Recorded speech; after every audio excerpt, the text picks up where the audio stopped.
உனக்கு வாழ்க்கையே அழுத்து விட்டதா? நீ மிகவும் கஷ்டப்பட்டு விட்டாய். இப்பொழுது என்னை நினை, எல்லாம் சரியாகும்.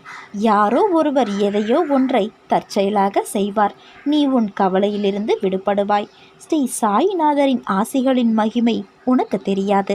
ஒரு சாதாரண நபரால் உன் வேலை நடைபெறும். வரட்டு கௌரவத்தை விட பெரிய தீய பண்பு இல்லை. என்னை நினைத்து வீண் கௌரவ எண்ணங்களை விலக்கு. பிறகு என்ன நடக்கிறது என்று பார். ஸ்ரீ சாய்நாதரை நினைவில் கொள். உன் துன்பங்களிலிருந்து உனக்கு விடுதலை கிடைக்கும். சாய் சமாத்தி என்று ஜபித்து கொண்டே இரு. 21 நாட்கள் சாய் சமாத்தி சாய் சமாத்தி என்று சொல்லிக்கொண்டே இரு. 21 நாட்களில் நீ நன்மை அடைவாய். 21 நாட்கள் சாய் சமாத்தி என்று சொல்லிய பிறகு உன் இஷ்ட தெய்வத்தை நீ கனவில் காணலாம்.